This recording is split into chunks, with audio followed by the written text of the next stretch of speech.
Pak Gatot dan Ceveli. Pada kesempatan kali ini, saya Tiara bersama teman saya Angelina akan mempresentasikan tentang filsafat komunikasi.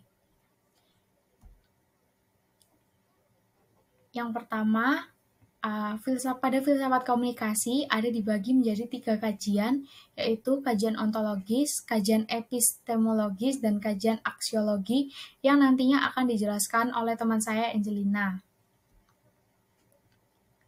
Lalu, apa itu filsafat? Filsafat adalah suatu proses pemikiran terhadap kepercayaan dan sikap yang sangat dijunjung tinggi.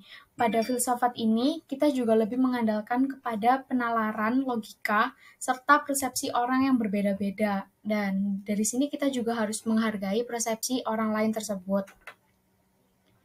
Lalu dalam filsafat juga ada logika, metafisika, epistemologi, serta etika. Yang pertama, yang logika, adalah pengkajian sistematis tentang peraturan-peraturan untuk menggunakan sebab cara benar. Hal ini digunakan sebagai agar kita dapat mengetahui proses penalaran secara benar itu seperti apa. Lalu ada metafisika yang membicarakan tentang watak-watak sesungguhnya dari realita yang sudah ada atau berdasarkan pengalaman yang sedang berlangsung. Lalu ada epistemologi, yaitu mempelajari sumber-sumber watak serta kebenaran dari pengetahuan tersebut.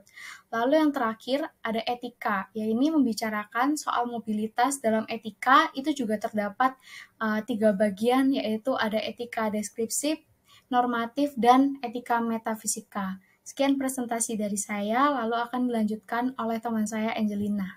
Terima kasih. Baik, apa itu ontologis atau what it is?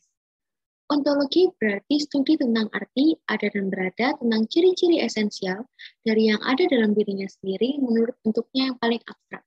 Ontologi sendiri berarti memahami hakikat jenis ilmu pengetahuan itu sendiri dalam bentuk ilmu komunikasi yang dipahami melalui objek materi dan objek formal. Selanjutnya, apa itu epistemologis atau how to get? Persoalan utama epistemologis ilmu komunikasi adalah mengenai persoalan apa yang dapat ia ketahui dan bagaimana cara mengetahuinya. What can we know and how do we know it? Selanjutnya, apa itu aksiologis atau what for? Aspek aksiologis sangat terkait dengan asas kebermanfaatan dengan tujuan kepentingan manusia itu sendiri. Kebutuhannya mempengaruhi atau persuasif, public speaking, spreading information, propaganda adalah sebagian kecil dari manfaat ilmu komunikasi. Selanjutnya, mazhab filsafat dibagi menjadi 4 bagian. Yang pertama ada rasionalisme yang berpendapat bahwa sumber pengetahuan yang dapat mencakupi dan dapat dipercaya adalah rasio atau akal. Berbanding terbalik dengan rasionalisme, yang kedua ada empirisme, berpendapat bahwa empiri atau pengalamanlah yang menjadi sumber pengetahuan, baik pengalaman lahiriah maupun batiniah. Yang ketiga ada idealisme yang berpendapat bahwa seluruh realitas itu bersifat spiritual atau psikis dan materi yang bersifat sebenarnya tidak ada.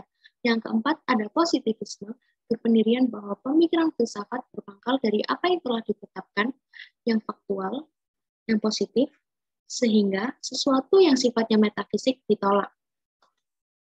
Perbedaan empirisme dan positivisme yaitu positivisme hanya membatasi pada pengalaman objektif yang tampak, sedangkan empirisme menerima pengalaman-pengalaman batiniah atau pengalaman-pengalaman subjektif.